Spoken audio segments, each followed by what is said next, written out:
are you so bitter? It's not like I forced you to stay with Dad. It was your choice. And I don't regret it one bit. But isn't it hilarious that you thought you were too good for us and now you're back to square one? I so wanted to punch that smug grin off of Josh's face. But before I could do that, someone interrupted us. Hey Josh, knock it off. Oh look, the weirdo wants to play the hero now. Well, I'm better off being a weirdo than being a jerk like you. Now get going before I tell the math teacher how you got an A on your test. That made Josh's smile falter a bit, and he left. I had no idea for how long I'd blacked out, but the moment I opened my eyes, oh my Father in heaven! I blinked in shock and utter horror, desperately hoping against hope what I was seeing wasn't real. But apparently, it was! There were around 100 eyes glistening at me in the dark, a few of them blinking furiously, almost as if they didn't belong to a human. And then I heard it again.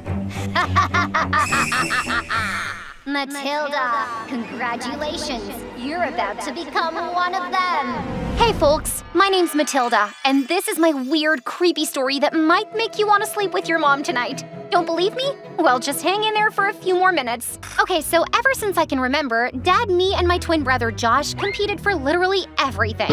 This teddy is mine! I grabbed it first! But I saw it first! Don't fight, kiddos. The one who burps the loudest gets it. Obviously, Josh's burp was louder since he ate like a pig, and the teddy went to him. Ugh, so annoying.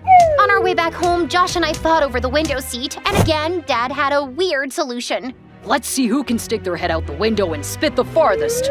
Josh won again, and I had to give up the window seat. Ugh! I hated my brother, but at least Mom loved me more. Unlike Dad, who struggled not to get fired at his job, Mom was a successful actress and super busy. I never understood why she married Dad, because they were complete opposites. So one fine day when Mom decided to leave for good, I was hardly surprised. Obviously, I chose to go with Mom while Josh stayed back with Dad.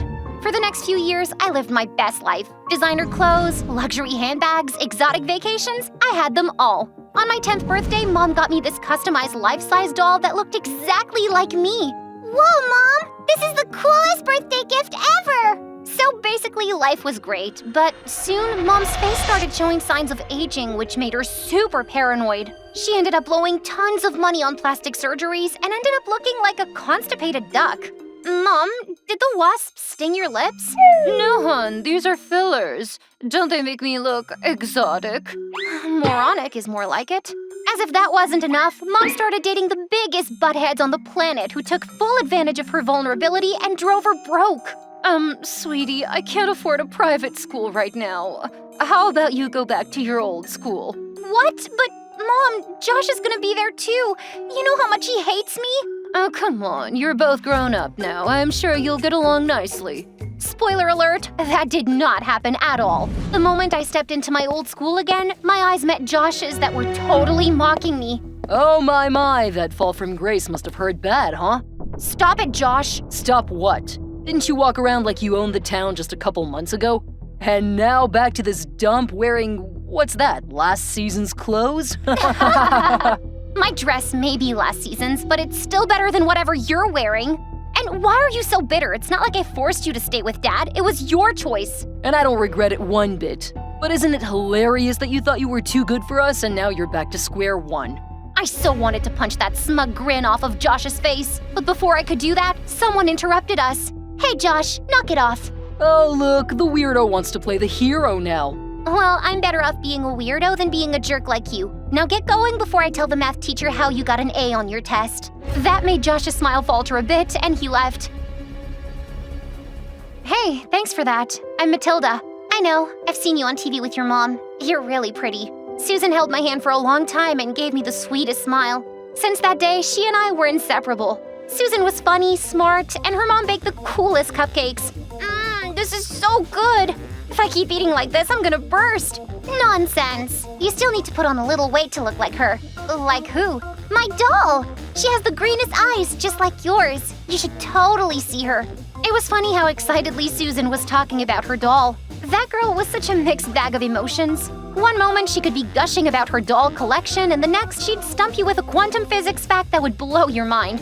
I really liked being around her, but for some reason, other girls in school avoided Susan. They called her a freak, and no one ever wanted to get paired with her in class. At first, I found it strange, but then I thought maybe it was because Susan was a bit unconventional. Like this one time, she brought a bunch of slimy snails to school because she found them cute. Also, she had a very questionable fashion sense and often turned up wearing weirdest outfits. How do I look? This dress is inspired from Elsa's blue gown from Frozen. The only similarity between Elsa's gown and the abomination on Susan's body was the color blue. But I didn't have the heart to tell this to Susan. So on her birthday, I gifted her a few of my dresses that still had tags on, and she was super thrilled. OMG, Matilda! I've never owned such expensive clothes! I'm gonna keep them in my closet and admire them forever! How about you wear them so other people get a chance to admire them too? Oh yes, you're a lifesaver, Matilda. One day I was walking towards the library when I saw one of Josh's friends snatching Susan's bag as she desperately tried to reach for it. And then the jerk emptied its contents into the trash can. That made me so mad that I walked up to the moron and was about to smack him right in the face when someone grabbed my hand. What do you think you're doing? Standing up for my friend. This girl isn't fit to be anyone's friend. She's a weirdo. Stop calling her that! She's better than 100 of you put together. Josh tried to say something, but I just punched him hard, took Susan's hand, and we marched out of there. I couldn't believe what a monster Josh had turned into. Good thing I left him when I did. With time, my friendship with Susan grew stronger. Thanks to my guidance, Susan's dressing sense improved dramatically, and thanks to her, I was acing my physics tests.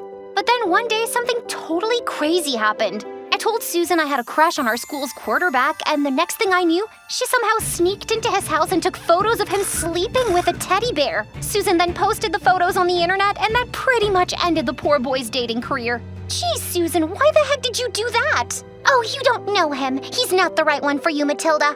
I was a bit weirded out, but then thought Susan was just trying to be overprotective. Meanwhile, at home, the situation just went from bad to worse. Mom was totally out of work and decided to sell off some of our old stuff to pay the bills. One day, as I was rummaging through the piles of boxes in the garage, Susan walked in. Hey, what's that thing in that box? Oh, it's my old doll. Mom got it custom made for me, but I broke her leg and now it's pretty much useless. Oh, can I have it? Please?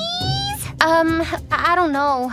But you just said it's useless. Please, Matilda, I haven't ever owned a doll this big. If you let me take it, I'll show you my doll collection. That was the first time Susan had invited me to her home. We usually hung out at my place, and I was low-key interested in seeing her collection, so I let her have it. But half an hour later, when I entered Susan's room, what I saw left me literally shaking in fear. The girl had dozens of damaged, creepy dolls that were either missing an eye, or had a broken leg or arm, or their faces was all scratched or scrawled with black and red permanent markers. What happened, Matilda? Are you okay? This girl had an entire collection of Annabelles, and she was asking whether everything was okay with me. Yeah, everything's perfect. I knew you'd like my collection. Now that I have your doll too, my collection is complete. Susan looked at the doll in her hands and then at me in a creepy way that made me feel super uncomfortable. Matilda, your hair looks different than this doll's. Can I brush your hair? What? No. Oh, please let me brush your hair. Susan started looking for her brush and I panicked. What the heck had gotten into her? Suddenly my phone buzzed, and although it was a message from the pizza delivery guy, I lied it was my mom. Mom says she needs me back home. I gotta go now. Bye. I slammed the door behind me and stormed out of the house, completely freaked out. That night, I decided I'd just never go to Susan's place again. Maybe she was a weirdo, just like Josh had said. I thought I'd avoid her in school for some days, but the very next day at school, Susan showed up in an old-fashioned frock just like the one my doll wore. Hey, Matilda, look at this. Isn't it exactly like the one on Matilda the doll? You can wear it on your birthday. Okay, this was next level crazy. Look, Susan. And I brought my hairbrush so you can have the same hairstyle as her too. Let me just... But before she could touch me, I got up and ran away. I went straight to the school counselor and I told her everything. But she didn't seem to understand how serious Susan's problem was. I'm sure Susan means no harm. I mean, how could a dress or a hairbrush be considered an assault? But isn't it weird she wants me to look like my doll?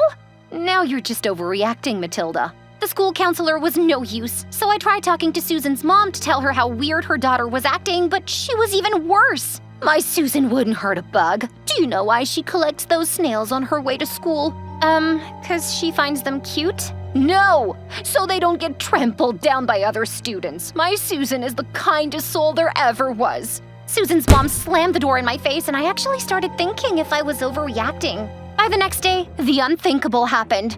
Susan totally stopped talking to me in school. She didn't even show up to my birthday party. And as much as I hate to admit it, I kind of felt relieved. Now, don't get me wrong, it wasn't that I didn't enjoy Susan's company, it was just that with her around, I never got a chance to interact with other kids. And now, since she was avoiding me, I started talking to the other girls and even made a couple of friends. One day I was coming home from school when someone grabbed me from behind, and before I knew it, I blacked out. When I woke up, I was tied to a chair in a dark room, facing all those hideous dolls I thought I'd gotten rid of for good.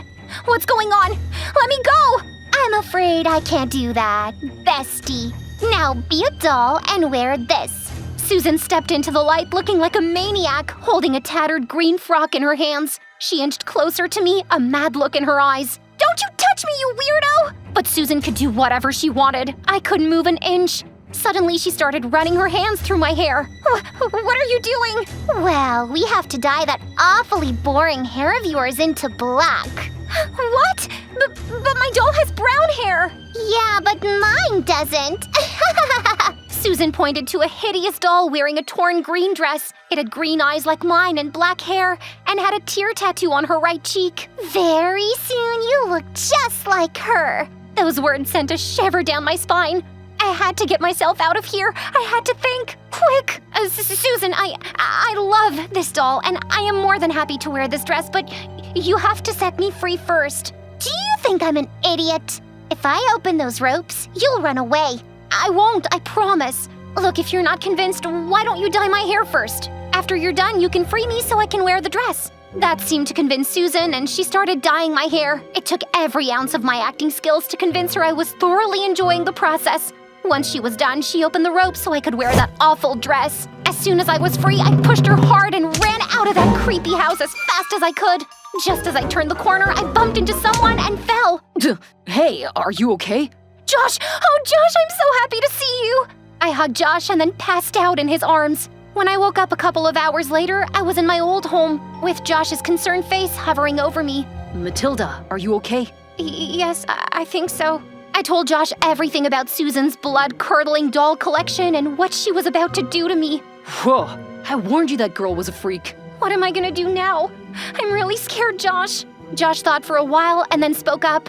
Matilda, no one will believe you unless Susan is caught in the act. Here's the plan. Apologize, pretend you want to be her doll, and when she goes full crazy, just yell psycho. That's my cue to walk in. Although I was damn scared, I agreed to the plan. I walked back into Susan's den, and as I had expected, she tied me to the chair again. Now it's time for your punishment for running away like that. Punishment? What punishment? You want to look like my doll, right? In case you didn't notice, she has a tear tattoo on her face. Susan grabbed a tattoo machine and walked towards me menacingly. I was so scared I could hardly breathe. Just as the tip of that machine was inches away from my face, I let out an ear-splitting scream. Right at that moment, Josh broke into the room with Susan's mom, who looked terrified to see what was happening. It turned out that Susan's parents didn't have the faintest idea what a psycho she was. She was sent to rehab, and I never saw her again. As for me, I kept the black hair. It suited me better. A reminder of the chaos I had just endured. Josh and I, well, we got through it all. Our relationship grew stronger, and we found a rhythm that worked for us. You know, as they say, something about the blood being thicker than water. And I learned it's true after all.